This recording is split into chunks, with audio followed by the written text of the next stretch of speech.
नमस्कार दोस्तों, मैं शुभम गुप्ता आपके लिए फिर से ले आया हूँ हमारी सीरीज़ का डे 12 और 1 से लेके 11 तक। आपने अगर नहीं देखा तो उसे जाके देख लेना, क्योंकि सारे इंपॉर्टेंट आर्टिकल सीरीज़ में करवा रखे हैं। तो अब बिना देरी के स्टार्ट करते हैं। आर्टिकल 263 देखेंगे। इससे पहले वाले आर्टिकल हमने जो है डे 11 में कर लिए हैं। 263 में अंतर्राज्यीय परिषद की स्थापना। 64 में आपका वित्तीय अनुच्छेदों की शुरुआत। 65 में आपका कर लगाने का अधिकार केवल कानून द्वारा। 266 है आपका भारत और राज्यों के समकेकित विधि। 267 में आपका आकस्मिक निधि का गठन। 268 कर संग्रह राज्यों को सौंपे जाएंगे। 269 अंतर्राज्यीय व्यापार पर कर जो है वो 269 में है। और आपका जो 270 है करों के वितरण की व्यवस्था।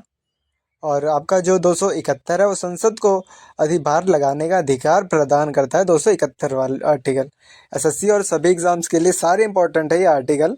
अगर आपने हमारा चैनल सब्सक्राइब नहीं किया तो कर लो, क्योंकि यहाँ पे आपको सारे इंपॉर्टेंट आर्टिकल मिलेंगे।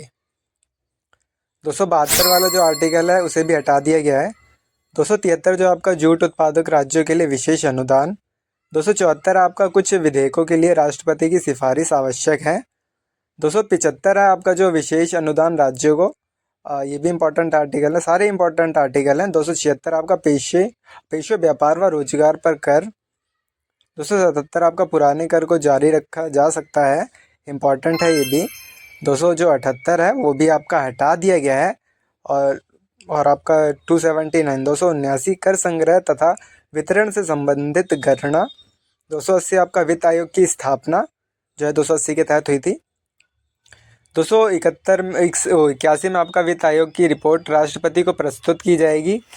केंद्र तथा राज्यों के विकासनीय अनुदान के बारे में जिक्र है इसमें। 284 निधियों की सुरक्षा व प्रबंधन। 283 में आपका सार्वजनिक धन की जमा वगैरह।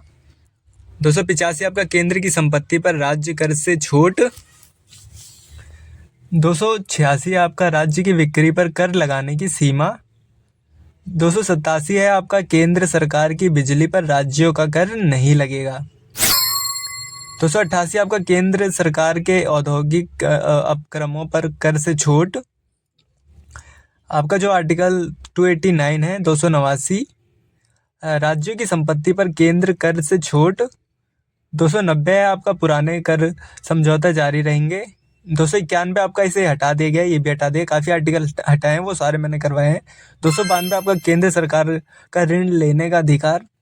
293 राज्य सरकार का ऋण लेने का अधिकार।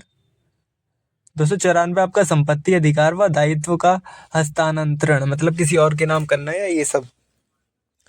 295 आपका कहता है कि भारतीय संघ और राज्यों के बीच अधिकारों का विभाजन।